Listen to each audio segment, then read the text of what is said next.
ओम नमो भगवते वासुदेवाय नमः। नमस्कार, मैं ज्योतिषाचार्य वरुण प्रकाश ज्योतिष के आज के संस्करण में आप सभी श्रोताओं का, आप सभी प्रबुद्ध दर्शकों का स्वागत करता हूँ। जब कोई भी इंसान इंसान जन्म लेता है तो सबसे पहले वो किस समुदाय में जन्म लेता है या किस स्थान पे जन्म लेता है, उसकी वजह से बहुत चीज़ें मान्यताएं हो जाती हैं। जाति प्रथा आज बन गया हमारे शास्त्रों में, तो जाति प्रथा है ही नहीं, वर्ण व्यवस्था हमारे शास्त्रों में है। लेकिन तब वो अबोध बालक होता है, उसको कुछ नहीं मालूम होता है कि हमें जीवन में किसको कैसे उच्चारण करना चाहिए, जिसने हमको जन्म दिया उसको भी हम कैसे बुलाएं, या समाज में और चीज़ें ऐसी होती हैं जो उसको समझ में नहीं आता, तो वो पहले देखता है, महसूस करता है, फिर धीरे धीरे उसको अपने मस्तिष्क में लाता है, फिर वो चीज़ें वो फिर बोलने की कोशिश करता है। उसी तरीके से समझिए, जैसे आप बाजार से पेन ड्राइव खरीद के लाए, सीडी खरीद के लाए, हार्ड डिस्क खरीद के लाए, जो एकदम ब्लैंक है, हम जो उसमें कॉपी पेस्ट करके पेस्ट करेंगे वही चीज़ उसमें चलेगी। तो संस्कार हमको मिलता है सबसे पहले अपने घर से। हमको हमारे सबसे पहले गुरु होते हैं हमारे माता पिता, फिर हमारे वातावरण में, हमारे समाज में आसपास के रहने वाले लोग, फिर हम उसके बाद हम विद्यालय जाते हैं तो सबसे प्रथम से तो गुरु होते हैं हमारे स्कूल के अध्यापक, जो हमें ज्ञान देते हैं, हमें जीवन में बहुत कुछ ऐसे बताते हैं जिस ज्ञान के दम पे हम अपने जीवन को आगे सुचारू रूप से चलाते हैं। किसी भी तरह का विद्या हो, चाहे हमारे ज्योतिष शास्त्र हो या हम लोग भी तंत्र मंत्र का जो भी करते हैं, हमें भी अपने गुरु के ही मार्गदर्शन में और आज्ञा में सब करना होता है। तो ऐसे जैसे हमारे गुरु होते हैं, हमारे सब चीज़ों को बताते हैं, ऐसे देवताओं के भी गुरु होते हैं और वे भी देवताओं के साथ बहुत कुछ चीज़ें उनको परामर्श समय समय पर देते हैं। गुरु कभी भी निष्ठुर नहीं हो सकते, गुरु कभी भी अपने शिष्य पे उसका अहित नहीं चाह सकते, गुरु कभी भी अपने शिष्य का नुकसान नहीं होने देते किसी भी परिस्थिति में।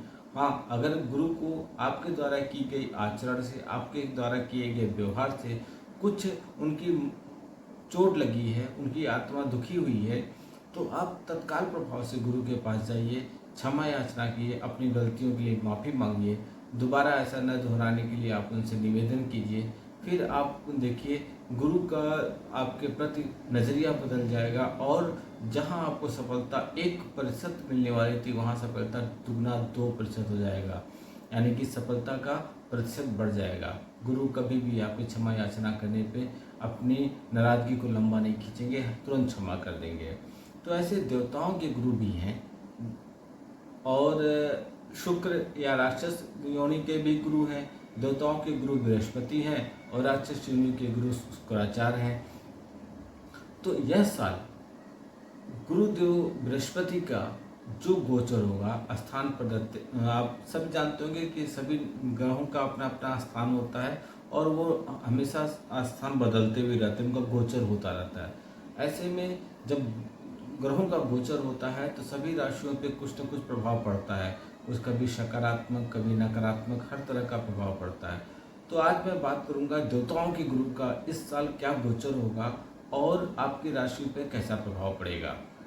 आज मैं चर्चा करूंगा मकर, कुंभ और मीन की राशि में कैसा रहेगा 2024 में, गुरु का गोचर कब होगा, किस तरह से आपकी राशि पर प्रभाव पड़ेगा और आपको क्या उपाय करना चाहिए।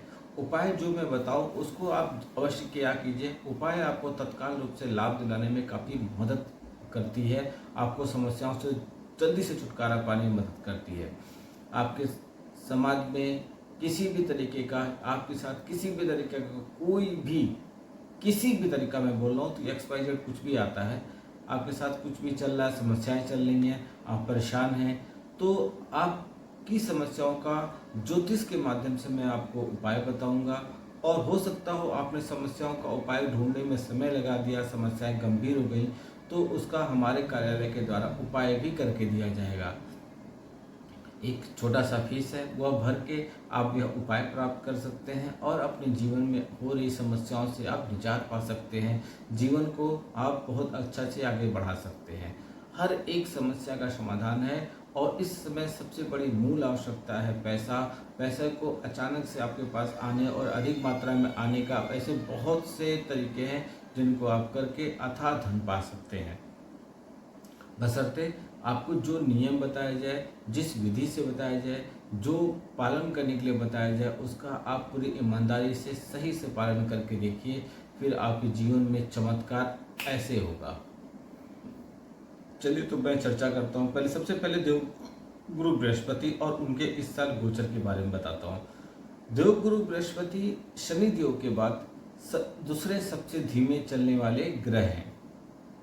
देवगुरु बृहस्पति का प्रभाव आपकी कुंडली में बहुत सकारात्मक पड़ता है, क्योंकि वो देवताओं के गुरु हैं तो हमेशा अच्छी चीज़ें बताते हैं।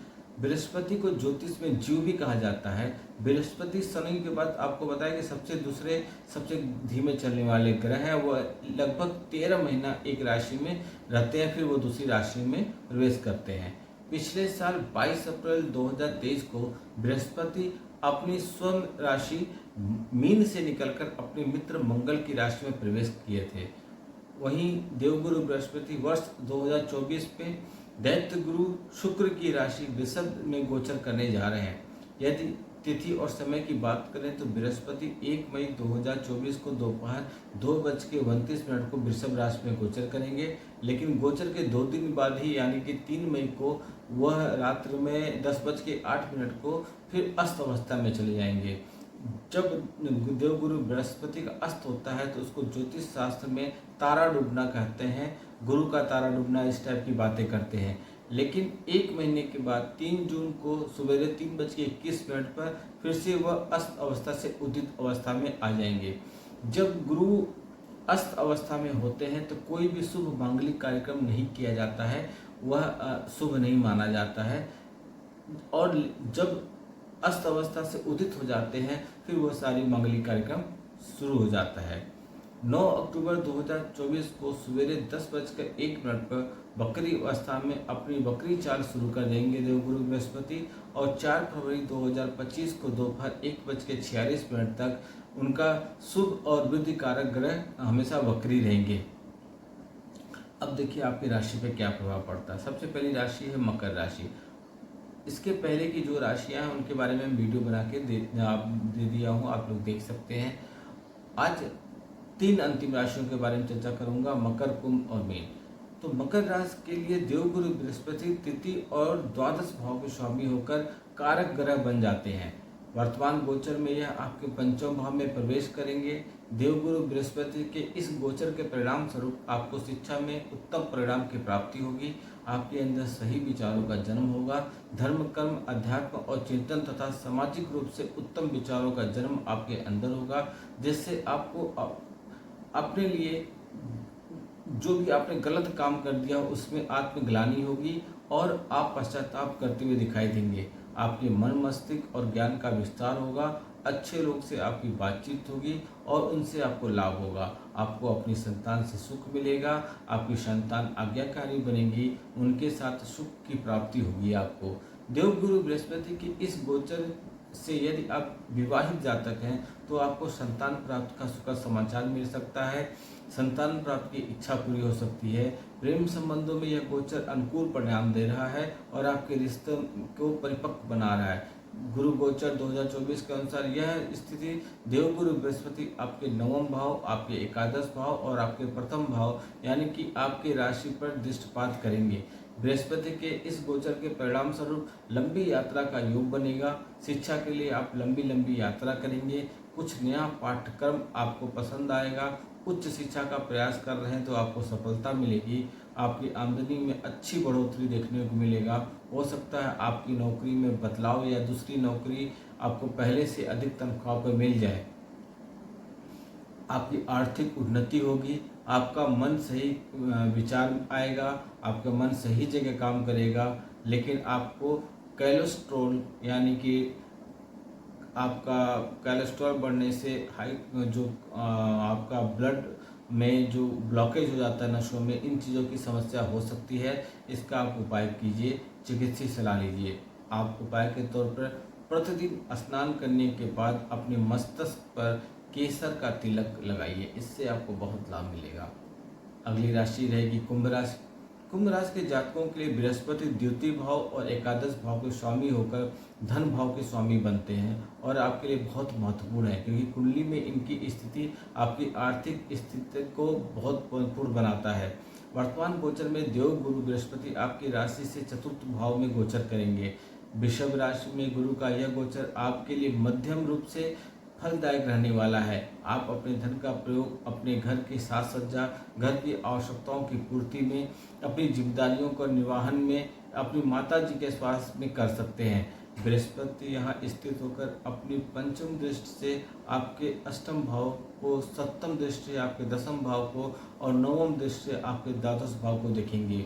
गुरु गोचर 2024 के अनुसार बृहस्पति के अष्टम भाव पर प्रभाव से आपकी पैतृक संपत्ति प्राप्त होने का योग बन रहा है। आपको अचानक से धन लाभ हो सकता है, जिससे सुख की अनुभूति होगी।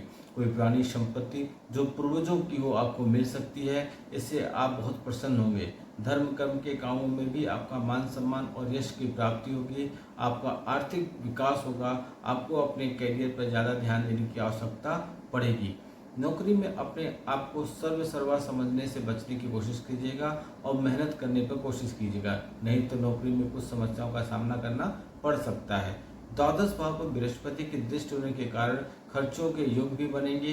हालांकि यह अच्छी बात है कि खर्च अच्छी दिशा में होगा, परंतु इनसे आपको थोड़ी परेशानी होगी। खर्चों को नियंत्रण में रखकर आप समस्याओं से बाहर निकल सकते हैं। स्वास्थ्य पर थोड़ा ध्यान दीजिएगा। आप अपनी जेब में उपाय के तौर पर एक पीले रंग का रुमाल रखिए, इससे आपको बहुत लाभ मिलेगा। अगली राशि है और अंतिम राशि है मीन राशि। मीन राशि वालों, देवगुरु बृहस्पति मीन राशि के स्वामी हैं, इसलिए आपके लिए बहुत महत्वपूर्ण ग्रह हैं।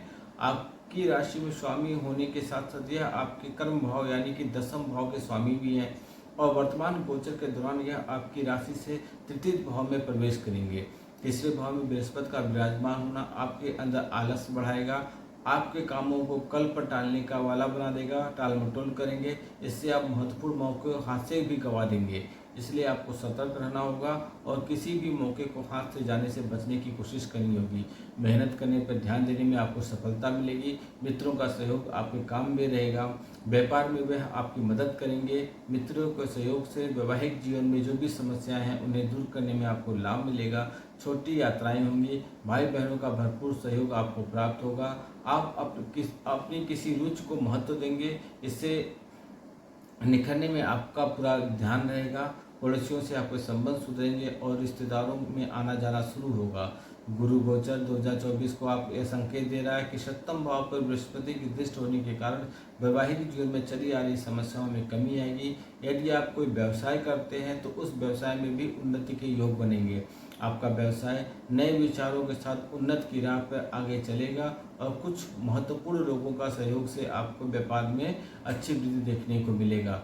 बृहस्पति की सप्तम दृष्टि नवम भाव पर होने से आप दान धर्म पूर्ण अच्छे काम करना पसंद करेंगे। मंदिर अथवा तीर्थ स्थल पर जाएंगे। देव दर्शन से आपको शांति और सुकून का एहसास होगा। परिजनों के साथ तीर्थ यात्रा भी कर सकते हैं। आपकी छोटी दूरी की यात्राएं भी हो सकती हैं। एकादश भाव पर बृहस्पति की दृष्टि के कारण आर्थिक रूप से आपको प्रयास करने से अच्छा लाभ मिलेगा। धन लाभ के लिए प्रयास करना आपके लिए बहुत हितकर रहेगा। हाथ हिलाने से काम बनेगा। खाली बैठने से स्थितियां में जड़ता आ जाती है। आलस को त्याग करके आप काम पर ध्यान दीजिए। कार्य क्षेत्र में लोग आपका सहयोग करेंगे। आप उपाय के तौर पे अपनी राशि रत्न पीला पुखराज बृहस्पतिवार के दिन तर्जनी उंगली में सोने की मुद्रिका में अवश्य धारण कीजिए, इससे आपको लाभ मिलेगा। एक बात बताऊं, रत्न बाजार में आराम से मिलते हैं। रत्न खरीद के पहन लेना एक बहुत बड़ी बात बहादुरी नहीं होती है। रत्न हर भाव में मिलते हैं। जितनी बड़ी दुकान मिल जाएंगे वही सेम स्टोन वही सेम रत्न के दाम अलग अलग हो जाएंगे। वही सेम टू सेम किसी छोटी दुकान पे जाएंगे तो 10,000 का मिलेगा, किसी बड़ी दुकान पे जाएंगे तो 20,000 का मिलेगा, उससे बड़ी दुकान पे जाएंगे तो और ज़्यादा महंगा मिलेगा। वैसे तो हर स्टोन के अलग अलग रेट होते हैं, लेकिन एक मैं उदाहरण दे रहा हूँ कि जितनी बड़ी दुकान पे जाएंगे सेम चीज़ का दाम हमेशा बदलता रहेगा। स्टोन पहन लेना कोई बहुत वो नहीं है कि आप पहन लेंगे। स्टोन को पहनने की विधियाँ होती हैं। पहले वो किस राशि से संबंधित है, उस राशि से संबंधित उतने मंत्रों का जप करना पड़ता है, उसके दशांश का हमको हवन करना पड़ता है, स्टोन को अभिमंत्रित करना पड़ता है, जागृत करना पड़ता है, उसके बहुत नियम है। कभी कभी आपके राशि में वह ग्रह कमजोर है तब स्टोन की जरूरत पड़ गई, लेकिन उसका गोचर हुआ वह मजबूत हो गया तो उस समय उसकी आवश्यकता नहीं है, तो आपको निकाल देना पड़ेगा। और यह चीज़ किसी को नहीं पता, लगातार पढ़े रहते हैं तो सही समय पे वो नुकसान देने लगता है। तो इसीलिए कई बातों का हमेशा ध्यान रखिए, स्टोन पहनते समय अभिमंत्रित कराइए, कब पहना है। इसीलिए लगातार मैं कई बार बोल रहा हूँ, जैसे एक पारिवारिक डॉक्टर होता है इसी तरह से एक पारिवारिक ज्योतिषी भी रखिए, जो समय समय पे आपको मार्गदर्शन करता रहे और आपको हर चीज़ों से आगाह करता रहे, बचाता रहे। वीडियो को बहुत दूर तक पहुँचाइए, लाइक कीजिए, शेयर कीजिए, कमेंट कीजिए और कमेंट बॉक्स में कुछ न कुछ तो अवश्य लिखिए। आपका दिन शुभ हो, भगवान भोलेनाथ का आशीर्वाद आप पे बना रहे। नमस्कार, जय श्री राम।